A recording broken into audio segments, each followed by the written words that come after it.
Over in Purple Phoenix City, a young girl is busy crafting. Despite her frail appearance, she is a skilled blacksmith Chu Xiao Xiao, a freelance cultivator and an acquaintance of Luo Chenxue. At that moment, Luo Chenxue arrives. Chu Xiao Xiao looks up in surprise. Sect leader Luo? What brings you here? I've come to request some crafting help for my sect, Luo Chenxue replies. However, Chu Xiao Xiao immediately reaches out and pinches Luo Chenxue's cheek with a mischievous grin. Long time no see. Let me feel if you're still the same icy, aloof Luo Chenxue. Apart from my father and me, who even talks to you? You really need to work on your personality. Feeling proud, Luo Chenxue retorts. My direct disciple can tolerate my personality just fine. This immediately piques Chu Xiao Xiao's interest. Direct disciple? Male or female? How old? What are their measurements? Last I heard, you were with that Wu Feng. Turns out he isn't your top disciple after all. You've been keeping this hidden gem to yourself, haven't you? Pouting slightly, Luo Chenxue replies, well, you never asked. Enough about him. He's just wasteful. Now, do you have time to help me craft some kitchen knives and hose? Chu Xiao Xiao is eager to gossip but decides to focus on the task at hand. Knives and hose? Those are simple. I can handle them in a few days. But my grandfather is currently preparing to craft an extraordinary weapon, so we're quite busy. Just then, a voice booms. We have time. It's Chu Xiao Xiao's grandfather, Chu Hongshan. He strides in, chuckling. That weapon can wait. Helping Luo Chenxue with her knives and hose comes first. Turning to Luo Chenxue, Chu Hongshan makes small talk. How are those 5 old codgers? Are they doing well? Luo Chenxue politely responds, the 5 ancestral elders are in good health. Chu Hongshan then instructs Chu Xiao Xiao to craft the mundane items for Luo Chenxue. It won't take much time anyway, he says. However, Luo Chenxue hesitates before adding, it's not just about crafting ironware. I have a small additional request. No problem. Go ahead. Chu Hongshan replies jovially. Luo Chenxue then takes out the golden silkworm star-shining stone. I'd like Chu Xiao Xiao to infuse these spiritual ores into the ironware. Both Chu Hongshan and Chu Xiao Xiao are stunned, their eyes widening in disbelief. Is this from those 5 old codgers in your family? Chu Hongshan asks. Chu Xiao Xiao, however, is downright furious. You wasteful! You actually want to infuse golden silkworm star-shining stones into ironware? Don't tell me you're planning to use these exquisitely crafted items for mundane tasks like slaughtering chickens in the sect kitchen or tilling a spiritual grass garden. Keeping a stern face, Luo Chenxue replies, yes, that's exactly it. Although inside, she's chuckling, finding their incredulous reactions amusing. Is this the joy of wasteful spending? Frustrated, Chu Hongshan stomps the ground. You're really killing me here. Meanwhile, on the other side of Purple Phoenix City, Feng is strolling around with little blood. I never thought this city would have such tasty grilled skewers. I know plenty of fun places. I can take you there next time. Just then, a massive explosion rocks the area. Little blood quickly shields Feng from the blast's impact. What just happened? Feng asks, puzzled. Deciding to investigate, the two make their way toward the source of the explosion. Soon, they arrive at Chu Hongshan's location. Seeing Chu Hongshan wielding a large knife and glaring at Luo Chenxue, Feng initially assumes his master is in danger.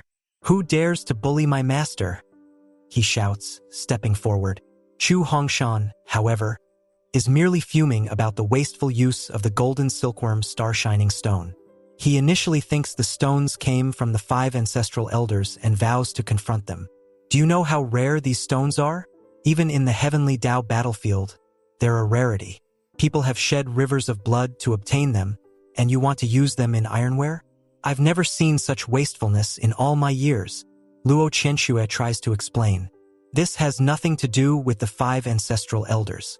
An honorary elder gave me the golden silkworm star-shining stones. Who is this honorary elder, and where is he? Chu Hongshan presses. Just then, Feng and Little Blood burst onto the scene, exuding a powerful aura. Fear not, master. Your disciple has come to rescue you, Feng announces, standing protectively beside Luo Chenxue. Chu Hongshan looks bewildered. And who are you? I am Feng, direct disciple of the Star Soul sect, he declares. Turning to Luo Qianxue, he adds, Master, can you please make my life a bit easier? It's good I was wandering around here. Otherwise, what would I do if something happened to you? Hearing this, Luo Qianxue blushes slightly, feeling a bit touched. Though Yifeng might be extravagant, he really does care for her. Just as she's about to explain the situation, Yifeng interrupts. Little blood, escort master to safety. I don't want her to see blood. Without having a chance to clarify, Luo Qianxue is whisked away by little blood. Now only Yifeng, Chu Hongshan, and Chu Xiaoxiao remain. How dare you, old geezer, try to steal from my master and even think about harming her? Who the hell gave you the courage? Yifeng shouts. Chu Xiaoxiao is furious. How dare you insult my grandfather like that? She's about to make her move when Chu Hongshan stops her. To her surprise, Chu Hongshan says, To be honest, I quite like this guy. Grandfather, he insulted you, and you're still protecting him? Chu Xiaoxiao exclaims. Chu Hongshan replies calmly, If you had a disciple as dedicated to protecting you as he is, I'd be very happy. At this moment, Little Blood returns, reporting to Yifeng that Luo Qianxue has been taken to a safe location and a barrier has been set up. Yifeng praises her for a job well done. Chu Hongshan then speaks. I admit your magical beast is strong, but have you ever considered what you would do if I were stronger than it? Yifeng smirks. Would you like to bet? Chu Hongshan raises an eyebrow. Bet on what? I bet you won't be able to hurt me, no matter how hard you try. Yifeng responds confidently. Intrigued, Chu Hongshan leaps into the air, his fist charged with tremendous power. Let's see how you handle my full strength. A thunderous roar echoes across the field as Chu Hongshan's punch is blocked not by Yifeng, but by a single finger. A skinny figure materializes behind Yifeng, tearing through space. The figure, a new member of the Divine Tycoon's guard, smiles. Finally, it's my turn to act. With a casual flick, he sends Chu Hongshan flying. Moments later, another figure appears, a one-armed man exuding a terrifying aura. My lord, shall I annihilate this entire city? He asks Yifeng. Yifeng is speechless. Are you here to protect me or destroy the city? The one-armed man erupts with overwhelming power. The atmosphere grows tense. The one-armed man, exuding murderous intent, speaks coldly. So, you're the ones who wish to harm my lord? Don't worry, I won't kill you outright. First, I'll strip the flesh from your bones, leaving only your heads intact. Then, I'll make you consume the flesh of your kin, piece by piece. Hearing this, Chu Hongshan and Chu Xiaoxiao feel a chill run down their spines. Chu Xiaoxiao hurriedly clarifies, Wait, we're not enemies. I'm your master's best friend, and he's my grandfather. We would never harm her. If you don't believe me, you can ask her yourself. Yifeng, startled by this revelation, gestures to Little Blood. Go confirm this with my master, but don't bring her back. I don't want to scare her. Little Blood nods and vanishes. A few minutes later, Little Blood returns, holding a voice recording stone. Luo Qianxue's voice echoes from it, confirming that Chu Hongshan is indeed Grandpa Chu. The one-armed man still seethes with rage. Misunderstanding or not, he dared to raise his hand against you, my lord. For that, he must die. Yifeng glares at him. What exactly are you trying to do? Are you questioning my judgment? The one-armed man stiffens and stammers. My lord, you are too kind. Such mercy invites disrespect. Yifeng's face darkens. Are you trying to tell me how to handle my affairs? A wave of suppression radiates from Yifeng, intensified by the system. The one-armed man trembles under the pressure. Realizing his mistake, he drops to his knees and pleads, Please, my lord, spare me. I won't dare to disobey again. Yifeng's voice is cold and unyielding. I'll give you one chance. If you cross the line again, there will be no mercy. Yes, my lord, I will reflect on my actions. The one-armed man says, bowing low. Yifeng waves him away, and the man retreats to rejoin the Divine Tycoon's guard, visibly shaken. Turning to the system, Yifeng quietly asks, What should I do if the Divine Tycoon's guard becomes uncontrollable? The system's reply is blunt. No mercy. Eliminate them if necessary. Yifeng sighs, realizing the burden of managing such powerful yet dangerous subordinates. The system refuses to elaborate further on the guard's nature, leaving Feng to speculate about their mysterious origins and unique personalities. After collecting himself, Feng steps forward and apologizes to Chu Hongshan and Chu Xiaoxiao. "I'm sorry for the misunderstanding. To make up for it, I'd like to offer you 5 pieces of golden silkworm star shining stone as compensation. I also ask that you keep what happened today a secret." Chu Xiaoxiao is puzzled. "Who are you exactly? And why are you so close to Luo Qianxue? If you don't explain, I'll tell her everything." Before she can say more, Chu Hongshan quickly covers her mouth and assures Feng, "Don't worry, we won't say a word about this to anyone." Relieved, Feng signals to Little Blood, "Bring my master here." Once Little Blood leaves, Chu Xiaoxiao pulls away from her grandfather. "Why did you stop me, Grandpa? We should get to the bottom of this." Chu Hongshan shakes his head. "It's better not to meddle. This guy clearly isn't ordinary. He won't harm Luo Qianxue. Let's just focus on making those knives and hoes." Chu Xiaoxiao frowns but reluctantly agrees, still feeling uneasy about Feng's connection to Luo Qianxue. She resolves to keep an eye on him when they visit the Star Soul sect, vowing to ensure that Feng doesn't bring harm to her friend. A moment later, Luo Qianxue arrives, looking puzzled. "What's going on here?" Feng quickly says, "It's a misunderstanding, Master. All of this was Little Blood's fault. She thought you were in danger, so I came to protect you." Little Blood silently takes the blame, not daring to contradict Feng. Before Luo Qianxue can question further, Feng makes a swift exit with Little Blood, leaving her standing there. Chu Hongshan approaches Luo Qianxue, a sly grin on his face. "Your disciple is quite something." Changing the subject, Chu Hongshan casually asks, "By the way, earlier you said those golden silkworm star shining stones were given by an honorary elder. But since when does Star Extreme Sect have honorary elders?"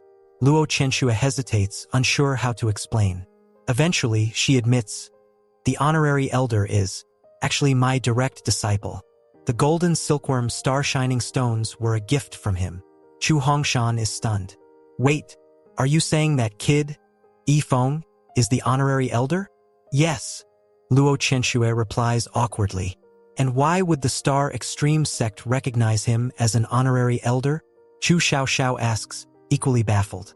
"Because," Luo Qianxue sighs, "he's rich.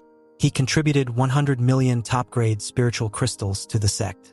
With that kind of wealth, the 5 ancestral elders agreed without hesitation." Chu Hongshan nearly chokes on his own breath. 100 million spiritual crystals? Are you sure you don't mean spirit stones? "It's spiritual crystals," Luo Qianxue confirms. Chu Hongshan feels dizzy. "I see. That explains it." Chu Xiaoxiao interjects. "Wait a minute. Does this mean you have to call Feng Elder E? How did it come to this?" Luo Qianxue, trying to maintain composure, replies, "Because he's rich, that's all there is to it." After a moment of silence, Chu Hongshan gets a sudden idea. "You know, I've always treated you like my own granddaughter. How about this? Chu Xiaoxiao and I will join your sect. What do you think?" Luo Qianxue is speechless. "Not this again. My Star Soul sect already has more elders than disciples. Am I running a retirement home?" Chu Hongshan persists. "Look, your sect is newly established and you lack powerful figures. I'm a 9th grade refining master, and my connections could be invaluable." Luo Qianxue hesitates. While she doesn't want to add more elders, Chu Hongshan's offer is tempting. A top-tier refining master with connections is a valuable asset. Finally, she relents. "Fine, Grandfather Chu. Refining in the sect will rely on you from now on." Chu Hongshan chuckles triumphantly. "Excellent. You won't regret this." Chu Xiaoxiao, on the other hand, feels utterly bewildered. Did I just get bundled and sold off? Meanwhile, in Earthsealed City, the top warriors of Mirror Moon Manor are mobilizing. Onlookers are shocked, wondering who could have provoked such a powerful force. Leading the group is Zhang Shufang, the manor's master, who is known to have crossed the first tribulation. The target of their pursuit? None other than Feng, whose actions have stirred the ire of Mirror Moon Manor following the death of Zhang Hang, Zhang Shufang's son. Feng and Little Blood wander aimlessly through Purple Phoenix City, restless without an opportunity to spend extravagantly. Little blood, ever practical, suddenly remembers something. Master, there's a marketplace in the northern part of the city. Maybe we can find something interesting there. Yifeng's eyes light up with excitement. Why didn't you say this earlier? Lead the way. The two soon arrive at the bustling marketplace in the northern district, where the air is filled with the energetic voices of merchants hawking their goods. Many of the items are rare finds from the Heavenly Tao battlefield, ranging from martial arts manuals to all kinds of mysterious artifacts. There are even brothels mixed in among the stalls. This place truly has everything. As they walk through the market, Yifeng feels overwhelmed by the enthusiasm of the merchants, though he's also a little annoyed by their overly aggressive sales tactics. Suddenly, his system sends him an alert. A Heavenly Tao token is nearby. Purchase it immediately. Yifeng's excitement surges. A Heavenly Tao token? That's incredibly important. Where is it? His eyes scan the crowded stalls, and soon, he spots a worn-out token lying amidst a pile of junk. The vendor, a man named Li Xiaoming, sees Yifeng's interest and immediately labels him a sucker. This token? Ah, this is no ordinary item. Li Xiaoming enthusiastically begins his pitch. I risked my life on the Heavenly Tao battlefield to obtain it. It's a rare treasure beyond measure. Yifeng impatiently interrupts. Enough with the nonsense. How much? Taken aback by Yifeng's directness, Li Xiaoming quickly names a price. 3 million low-grade spirit stones, he says, internally worrying that he might have asked for too much since the token is only worth about 50 low-grade spirit stones, shipping included. To his shock, Yifeng doesn't even blink. He pulls out a storage ring containing exactly 3 million low-grade spirit stones and hands it over. The sword array autonomously attacks any intruders, while the cauldron can refine divine pills using spiritual grass and energy from the heavens. Thrilled, Yifeng heads back to the Star Soul sect. Upon arrival, he hears Old Bai lecturing some disciples. Why are you tired? The training hasn't changed in years. Maybe you should reflect on whether you're putting in enough effort, Old Bai says sternly. Nearby, Luo Kai and 2 other elders are overseeing the training, their eyes glinting with approval. Yifeng watches the scene with a smile, feeling a sense of peace at least until he thinks about how to squander next. Yifeng watches the scene unfold, utterly confused. What's going on here? He mutters to himself as he notices the disciples being pushed to the brink of exhaustion during training. Suddenly, the core disciples and even Lin Wufeng swarm toward him, their faces filled with desperation. Junior brother, you're finally back. Save us. These 3 elders have gone mad. The core disciples surround him, tugging at his robes. If you don't help us, we're going to die. Yifeng struggles to free himself, bewildered. First, let go of me. What is going on here? Before he can get a clear explanation, the 3 elders Old Bai, Old Xia, and Luo Kai approach with bright smiles, their eyes sparkling. Yifeng, you're finally back, Old Bai says with a hearty chuckle. Shall we arrange some training for you? Alarmed, Yifeng instinctively takes a step back. Stay away from me. I don't want to train. But to Yifeng's shock, Old Bai and Old Xia suddenly begin serving him tea and massaging his shoulders, acting completely subservient. Luo Kai looks at them, completely puzzled. Weren't you planning to put him through some training? What are you 2 doing? Old Bai laughs and waves him off. Oh, Luo Kai, you're still too naive. Do you know who this kid is? He's a god of wealth. How could we possibly make him suffer? Instead of torturing him, we'd rather pamper him. Old Xia nods in agreement. Luo Kai, go play in the mud somewhere. You're clearly out of your depth here. Realizing he's been played, Luo Kai feels a surge of frustration. So this is how you 2 want to play, huh? Fine, watch this. Ignoring them, Luo Kai scoops Yifeng up into the air, much to the core disciples' delight. Elder Luo is being fair. They cheer, believing he's about to make Yifeng train alongside them. However, instead of placing Yifeng into the training grounds, Luo Kai uses his Vajra palm to blast the earth below, carving out a glittering golden chair in the dirt. He gently sets Yifeng down. This chair is more fitting for someone like you, a spendthrift tycoon.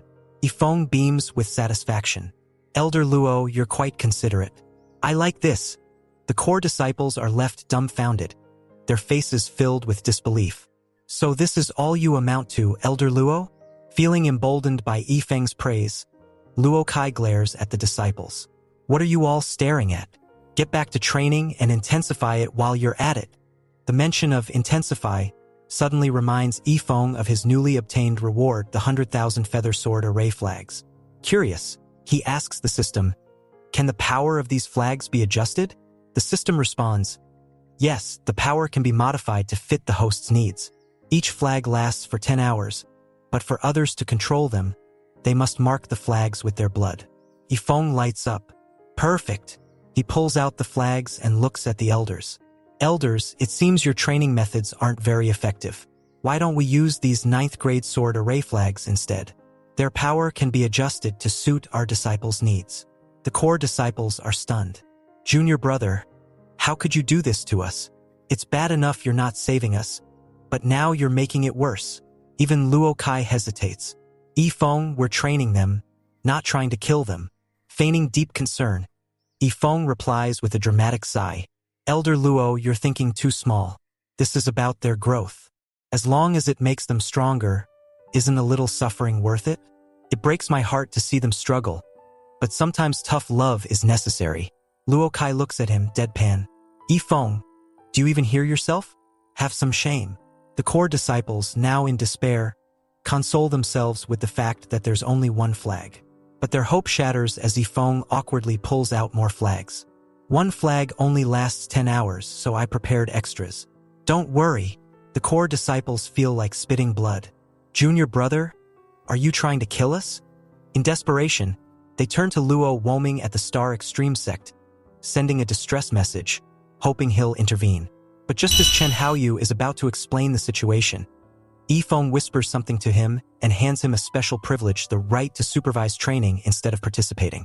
Chen Haoyu quickly changes his tone. "As the senior brother, it's my duty to guide my junior brothers and sisters in this small matter."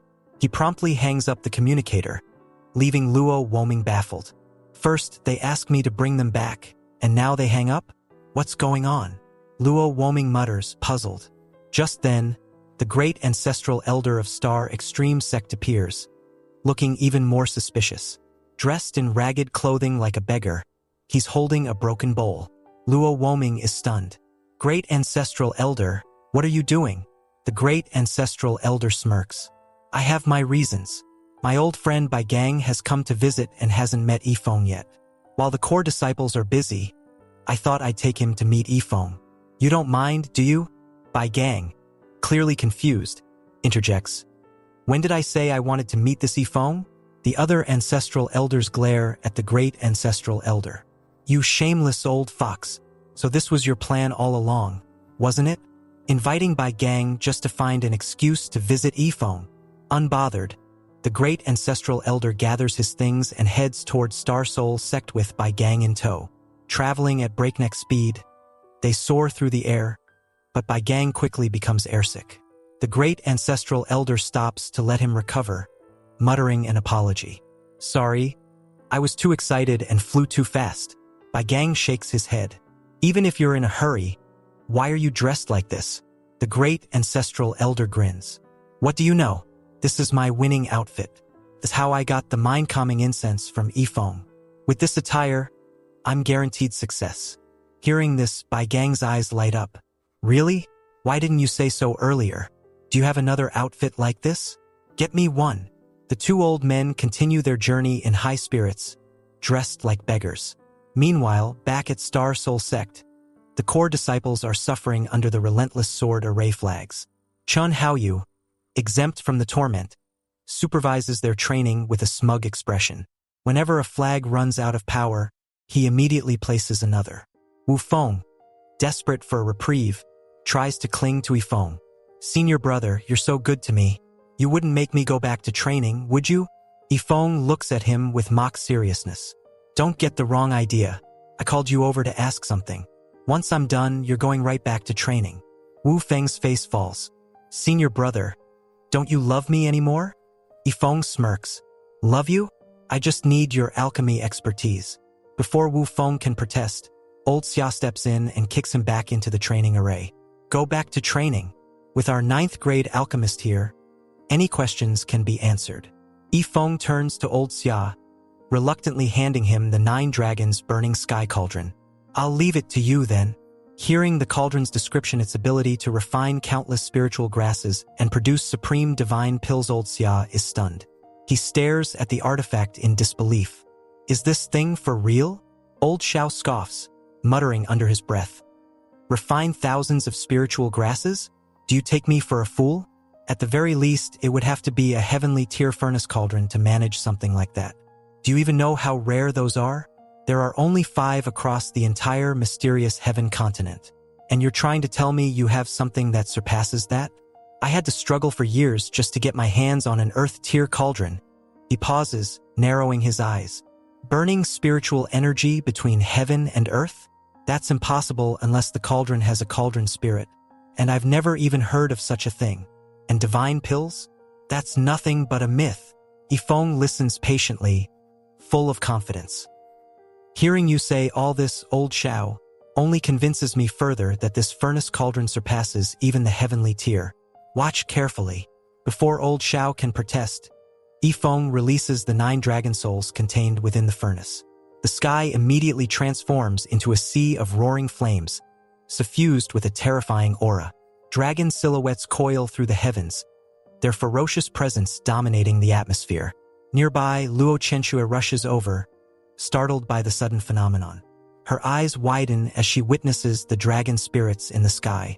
Dragon souls? How could such a thing appear in this lower world? After a moment, Feng retracts the dragon souls, and silence falls over the area. Both Luo Chenxue and old Xiao are left staring at the furnace cauldron in stunned disbelief. Feng, clearly exhilarated, breaks the silence. This furnace cauldron is incredible. I could even use it for barbecues in the future. Old Zhao's face turns red with frustration. I knew it. Leave it to you to bring out a supreme treasure just to waste it on something absurd. Barbecuing, really? Just then, Luo Chenxue snaps out of her shock and rushes over. Feng, I knew it was you. That terrifying presence, was it this cauldron that released the cauldron spirit? Feng nods casually. Yeah, wanna try it out? Luo Chenxue is intrigued and places her hand on the cauldron, but nothing happens. The furnace cauldron remains unresponsive to her touch. Confused, she asks, did you claim it by shedding your blood into it? Feng tilts his head, thinking, I don't think so, but when I first activated it, it nearly drained all my spiritual energy. Luo Chenxue's expression becomes serious. That means you've been approved by the cauldron spirit. Do you even realize the power you wielded with those 9 dragon souls? That kind of energy could have destroyed the Star Soul sect dozens of times over. Even someone who has survived 9 heavenly Dao thunder tribulations wouldn't stand a chance against you if you used this cauldron at full strength. Old Xiao sidles up to her, his face pale. Sect leader, you've got to do something about this kid. He actually wants to use this furnace cauldron for barbecuing. Do you know that its demonic dragon cauldron spirit can burn through space itself? And yet, he's thinking about grilling meat with it. Hearing this, Luo Chenxue presses her hand to her forehead, exasperated. Feng, do you understand how powerful this furnace cauldron is? With this, you could rule this entire world. Why are you even thinking about something as ridiculous as barbecuing? Feng dismisses her concerns with a grin. People are like iron and food is like steel. Skip a meal and you starve. I'm not interested in ruling anything. Barbecuing sounds way more fun. Luo Chenxue tries again, unwilling to give up. This furnace cauldron is a supreme treasure. It can refine any pill, annihilate any enemy, and accomplish feats that are impossible in this world. If you use it wisely, the possibilities are endless. Feng shakes his head. Endless possibilities? That's nice, but I think barbecue is the best use for it. Unwilling to argue further, Feng changes the subject with a playful smile. Master, what would you like to eat tonight? Let's use the furnace cauldron to make a feast. Luo Chenxue's temper flares. She draws her long sword in frustration, her aura spiking. Feng, I'll cut you down, you rebellious disciple. Old Xiao quickly intervenes, grabbing her arm. Sect leader, calm down. He's still your direct disciple. Luo Chenxue glares at him. Let me go. This kid is beyond saving. Feng, sensing the danger, quickly backs away. Master Old Xiao, you two have a nice chat. I'll leave you to it. Being a disciple is hard work, always getting hit and scolded. I wonder if Li Fei has returned to the sect yet. I kind of miss him. Before Luo Qianxue can catch him, Yi Feng disappears, leaving Old Xiao to calm her down. Meanwhile, in the Dark Flame sect within the Heaven Fire realm, Li Fei is trembling on the ground. He's being punished by his master, Sun Tianyu, the sect leader of Dark Flame sect, for sneaking off to the Heavenly Dao battlefield without permission. Sun Tianyu towers over him, lifting him up by the head and issuing a stern warning. From this day forward, you are forbidden to leave the sect until you've broken through to the Foundation realm. Just then, the great ancestral elder of Dark Flame sect, Wang Qingxian, appears, muttering to himself. Strange. I sense the presence of a sword Dao cultivator. Who could it be? His gaze lands on Li Fei, and his expression turns to shock. Sun Tianyu, puzzled, asks, Sword Dao? There's no one here but us. Wang Qingxian ignores him, focusing on the faint yet unmistakable sword intent emanating from Li Fei. He demands an explanation. Li Fei hesitates, clearly reluctant, but under the combined pressure of Sun Tianyu and Wang Qingxian, he gives in. Fine, I'll talk. While I was in the Heavenly Dao battlefield, I met the spendthrift who had a fragment of Death Sword intent. He didn't even ask if I wanted it, he just gave it to me. Just like that. I didn't ask for it. During a quick trip to the restroom, I suddenly acquired Death Sword intent. Wang Qingxian's face darkens. I've spent 60 years cultivating Sky Flame Sword intent, and you casually pick up Death Sword intent in a bathroom break? Sun Tianyu smirks and asks, So what's your plan now? Li Fei tries to wiggle out of trouble. I plan to avoid all things related to the sword. If I ignore it long enough, I'll probably forget about the sword intent entirely. Wang Qingxian explodes in fury. You want to forget Death Sword intent? Do you even realize its value? He proceeds to drag Li Fei off, declaring that he will personally guide him in the ways of the sword. Sun Tianyu watches with a satisfied smile. It seems the great ancestral elder has taken a liking to you. Good luck, Li Fei. Back at Star Soul Sect, Yi Feng wakes up to discover that today's extravagant system reward is 10 heavenly tier furnace cauldrons. He stares at the notification, utterly speechless. What am I supposed to do with all these alchemy furnaces? How am I supposed to go broke like this? Just as he's pondering his next move, Luo Qianxue bursts into his room, looking frantic. Why Yi Feng? She yells. Still groggy, Yi Feng sits up. Master? What's going on? Couldn't you have just knocked? She scolds him fiercely. How could you leave the 9 dragons burning sky cauldron in the yard like it's trash? Yi Feng sighs, realizing she's worked up over the cauldron again. Master, it's just an old furnace. You're making a big deal out of nothing. Her face flushes with anger, but she doesn't argue further. Instead, she storms off, muttering to herself, out of sight, out of mind. As she leaves, Old Xiao spots her and asks if she's going to buy medicinal herbs. Luo Qianxue snaps back. No, I'm buying spiritual ore. Why are you being so nosy? Thanks for watching, guys. Comment Flamingo and subscribe for the next part.